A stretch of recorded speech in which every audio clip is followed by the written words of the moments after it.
নমস্কার বন্ধুরা, আমি সুস্মিতা বাংলা ক্যানভাস চ্যানেলে সকলকে স্বাগত জানাই। আজ হাজির হয়ে গেছে একটা কাঁকরোলের নিরামিষ রেসিপি নিয়ে। যে কোনো নিরামিষ দিনে সবার মাথায় হাত পড়ে যে কী রেসিপি নতুন ট্রাই করা যায়। তাই আজকে ভাবলাম তোমাদের সাথে এই কাঁকরোলের রেসিপিটা একবার ঝটপট করে শেয়ার করে দিই। যে কোনো নিরামিষ দিনে আপনারা কিন্তু অনায়াসে এটা বানিয়ে ফেলতে পারেন। তাই তাড়াতাড়ি একটা লাইক দিয়ে পুরো ভিডিওটা না স্কিপ করে দেখে ফেলুন। খেতে অসম্ভব ভালো হয়, টেস্টি হয়। গরম একতলা ভাত অনায়াসে কখন শেষ হয়ে যাবে এই রেসিপিটা দিয়ে আপনারা টেরও পাবেন না। এই রেসিপিটা থাকলে অন্য কিছু যদি আপনি বাড়িতে নাও ট্রাই করে থাকেন, না রান্না করে থাকেন, হয়তো বাড়িতে কিছু আর সবজিপাতি নেই, তখন এইটাই শুধু যদি বাড়িতে থাকে তা এইটা দিয়েই সব আপনাদের খাওয়া হয়ে যাবে। যারা কাঁকরোল খেতে পছন্দ করে না তারাও যদি এই রান্নাটা এইভাবে করে থাকে তাহলেও তারাও চেটে পুটে একদম থালা সার্ভ করে দেবে। আশা করি আমার এই ভিডিওটা আপনাদের খুব ভালো লাগবে। আমার চ্যানেল যদি এখনও পর্যন্ত সাবস্ক্রাইব করা না থাকে তাহলে চ্যানেলটিকে সাবস্ক্রাইব করে আমার বন্ধু হয়ে পাশে থাকার জন্য আপনাদেরকে অনেক অনেক অনুরোধ জানাই। আর যারা চ্যানেলটিকে সাবস্ক্রাইব করে আমার বন্ধু হয়েছেন তাদেরকে জানাই অনেক অনেক ধন্যবাদ এবং ভালোবাসা। তো চলুন রান্নাটায় চলে যাওয়া যাক। 5টা কাঁকরোলকে গোল গোল করে কেটে নেওয়া হয়েছে। প্রথমে কিন্তু মোটা অংশটা ওপরের কেটে নেওয়া হয়েছে, আর এইভাবেই গোল গোল একটু মোটাভাবে কেটে নেওয়া হয়েছে। কাঁকরোলগুলো কিন্তু প্রথমে কেটে ভালো করে আমি জলে পরিষ্কার করে ধুয়ে নিয়েছি। কড়াইতে 3 থেকে 4 চামচ মতো রিফাইন তেল দিয়ে তেলটা গরম হওয়ার পর আমি এই কাঁকরোলগুলো যেগুলো ধুয়ে রেখেছিলাম সেগুলো ভাজতে দিয়ে দিচ্ছি। দিয়ে দেবো এবার এখানে পরিমাণ মতো নুন আর হলুদ গুঁড়ো। আপনারা চাইলে এটা তেলে দেওয়ার আগেই কাঁকরোলটাকে ম্যারিনেট করে রাখতে পারেন। অল্প সামান্য নুন, 8 চামচ মতো, আর একদম 1/4 টিস্পুন হলুদ গুঁড়ো। যারা আগে থেকে এটাকে ম্যারিনেট করে রাখবেন তারা কিন্তু অবশ্যই মিনিট 5 আগে এটাকে নুন আর হলুদ মাখিয়ে রেখে দেবেন। আমি নুন হলুদটা কড়াইতেই দিলাম বা ভালো করে আমি এই কাঁকরোলগুলোকে ভেজে নিচ্ছি। মিডিয়াম ফ্লেমে 5 থেকে 7 মিনিট আমি এই কাঁকরোলগুলোকে ভেজে নেব। আপনারা অবশ্যই গরম তেলে কিন্তু এই কাঁকরোলগুলো ভাজতে দেবেন। তেল ঠান্ডা অবস্থায় কিন্তু কোনো জিনিসই ভাজা উচিত নয়। ওদিকে কাঁকরোল ভাজা হচ্ছে আর এদিকে একটা মিহি পেস্ট তৈরি করে নিচ্ছি। চলুন, এখানে আমি 1 চামচ মতো কালো সর্ষে দিয়ে দিলাম। এবার এখানে দিয়ে দিচ্ছি 1 চামচ মতো হলুদ সর্ষে বা সাদা সর্ষে। এবার এখানে আমি দিয়ে দেব 2টো কাঁচা লঙ্কা। আপনারা চাইলে কিন্তু ঝালটা বেশি দিতে পারেন, আবার এর থেকে কমও দিতে পারেন। যদি এর থেকে কম হয় তাহলে একটা ব্যবহার করবেন। আমাদের একটুখানি ঝালটা বেশি লাগে বলে আমি অল্পই ঝাল ব্যবহার করছি, তাই জন্য 2খানা কাঁচা লঙ্কা দিলাম। এবার এর মধ্যে নুন দিয়ে দিলাম। নুনটা অবশ্যই সর্ষে বাটার সময় ব্যবহার করবেন, তাহলে কিন্তু সর্ষে বাটা তেতো হয়ে যায় না। এবার অল্প এর মধ্যে আমি 1 চামচ মতো পোস্ত ব্যবহার করলাম। আপনারা ইচ্ছা করলে পোস্ত দিতে পারেন, আবার এইটাকে অমিটও করতে পারেন। এর মধ্যে পোস্তটা ব্যবহার করেছি, আমার বাড়িতে পোস্তটা ছিল তাই আমি দিয়েছি। অল্প জল যতটা বাটার জন্য প্রয়োজন ততটা ব্যবহার করলাম। এবার এই লিডটার ঢাকাটা দিয়ে একটা মিহি পেস্ট তৈরি করে নেব। যাদের বাড়িতে পোস্ত থাকবে না তাদের বাড়িতে অবশ্যই এটা যদি আপনারা অমিট করতে চান করতে পারেন, আর যদি সাদা তিল থাকে তাহলে সাদা তিলও কিন্তু ব্যবহার করতে পারেন। আর টোটালি যদি কোনো কিছুই ব্যবহার করতে চাইছেন না তাহলে সেটাও কিন্তু এটার জন্য অ্যাপ্লিকেবল। দেখুন একটা কি সুন্দর মিহি পেস্ট হয়ে গেছে। এবার এর মধ্যে আমি একটা ছোট্ট টমেটোকে দিয়ে দিলাম। এবার এর মধ্যে আমি কিছু নারকেল কোড়া অ্যাড করে দিচ্ছি। আপনারা চাইলে নারকেল কোড়াও দিতে পারেন, আমি এখানে নারকেল কেটে দিয়েছি। বাড়িতে যদি নারকেল থাকে তাহলে এর মধ্যে নারকেল ব্যবহার করতে পারেন। 5 থেকে 7 মিনিট আমি এই কাঁকরোলগুলোকে নাড়াচাড়া করে ভালো করে হালকা লালচে রং ধরিয়ে ভেজে তুলে নিচ্ছি। খুব লো ফ্লেমে কিন্তু এই আঁকড়িগুলো ভাজবেন না, একটুখানি কড়া ফ্লেমে তাড়াতাড়ি করে 4 থেকে 5 মিনিট আমি এই কাঁকরোলগুলোকে ভেজে তুলে নিয়েছি। এবার সেম তেলেই আমি ফোড়ন দিয়ে দিলাম একটা কাঁচা লঙ্কা।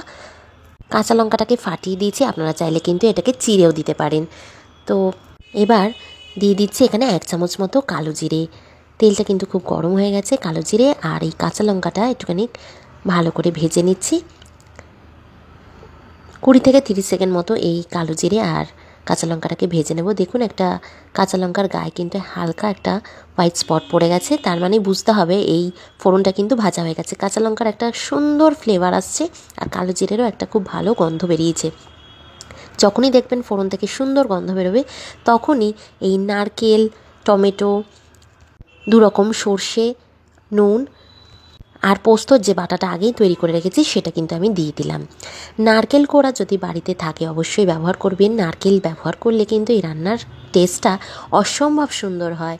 নারকেলের নিজস্ব একটা ভালো গন্ধ আছে, নারকেল থেকে অনেকটা তেলও বেরোবে। বেশ কিছুক্ষণ কিন্তু আমি এটাকে এবার কষিয়ে নেব। মিনিট 10 আগেই কিন্তু এই পেস্টটা তৈরি করে রাখবেন। মিনিট 10 আগে যদি আপনারা এই সর্ষেটা বেটে রাখেন তাহলে কিন্তু রান্না করার সময় তেতো হয়ে যায় না। এবার এক এক করে গুঁড়ো মশলাগুলো ব্যবহার করছি।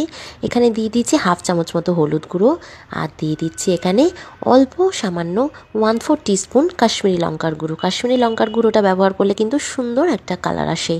দিয়ে দিচ্ছি এখানে অল্প শুকনো লঙ্কার গুঁড়ো। শুকনো লঙ্কার গুঁড়োটা একদম অল্প দিয়েছি কারণ এখানে অনেকগুলোই কাঁচা লঙ্কার ব্যবহার করা হয়েছে। আপনারা যদি পছন্দ করেন বেশি ঝাল খেতে তাহলে অবশ্যই এখানে বেশি ঝাল ব্যবহার করবেন, কাঁচা লঙ্কাও বেশি ব্যবহার করবেন আর ঝাল লঙ্কার গুঁড়োটাও বেশি দেবেন। দিয়ে দিলাম এখানে অল্প স্বাদ মতো 1/2 টিস্পুন নুন। এবার সব কিছুকে ভালো করে কষিয়ে নেব। মিনিট 5 থেকে 7 মিনিট আমি এটাকে খুব ভালো করে কষিয়ে নেব যাতে তেলটা রিলিজ হয়ে যায়। পেস্টটার মধ্যে যেহেতু নারকেল দেওয়া ছিল তাই জন্য ভালো করে নারকেলটাকেও কষিয়ে নিতে হবে, কারণ নারকেল থেকেও কিন্তু তেল রিলিজ করবে, মশলা থেকেও করবে আর নারকেল থেকেও করবে। আপনারা দেখতে পাচ্ছেন ওপরে কিন্তু একটা হালকা তেল রিলিজ হয়ে কিন্তু ভাসছে। ভালো করে কষাতে হবে যতক্ষণ না তেল বেরিয়ে আসে, আর আমার কিন্তু তেলটা বেরিয়ে এসছে। যত ভালো করে এইভাবে কষাবেন তত কিন্তু টেস্টি হবে, এইটা কিন্তু মাথায় রাখতে হবে। তাই আরও 5 থেকে 7 মিনিট এটাকে ভালো করে কষিয়ে নিচ্ছি। এবার একটু অল্প মিক্সি ধোয়া জলটা আমি দিয়ে দিলাম, এতে কষাতে আরও ভালো করে সুবিধা হবে, কড়াইতেও লেগে যাবে না মশলাটা। ঠিক এইভাবে কষিয়ে নিতে হবে। এইভাবে নাড়িয়ে চাড়িয়ে কিন্তু জিনিসটাকে হতে দিচ্ছি। হাতে সময় নিয়ে কিন্তু অতি অবশ্যই এই রান্নাটাকে কষিয়ে নিতে হবে। ঝটপট করে যদি আপনারা কিছু রান্না করতে চান সেটা কিন্তু স্বাদ ভালো হয় না। একটু সময় নিয়ে ভালো করে গুছিয়ে যদি এইভাবে রান্না করা যায় দেখবেন রান্না থেকেও সুন্দর একটা তেল বেরোয়, গন্ধ বেরোয়, আর সেই গন্ধে কিন্তু রান্নার স্বাদ অসম্ভব সুন্দর হয়ে যায়। কিছুক্ষণ কিন্তু হতে দিতে হবে। পেস্টটাকে কিন্তু আমি হতে দিয়েছি আর এখানে আরেকটু মিক্সি ধোয়া জল ব্যবহার করলাম। এবার ভালো করে আমি আরেকটু জলটা দিয়ে এরকম নাড়িয়ে চাড়িয়ে নিচ্ছি গোল করে। জলটা যেহেতু টেনে গেছিলো তাই জন্যই অল্প জল ব্যবহার করলাম, না হলে কড়াইতে কিন্তু লেগে যেত। এবার এটাকে আমি একটু লো ফ্লেমে হতে দিলাম, ঢাকনাটা দিয়ে দিলাম। মিনিট 3 থেকে 4 এটাকে হতে দিয়েছিলাম, ঢাকাটা তুলে নিয়েছি। দেখুন এবার কিন্তু গ্রেভিটা ফুটে উঠেছে। ভালো করে কষানো যদি হয়ে যায় এবার ভেজে রাখা কাঁকরোলটা দিয়ে দেব। এবার কাঁকরোলকে মশলার সাথে কিন্তু আরও 5 থেকে 7 ভালো করে রান্না করতে হবে।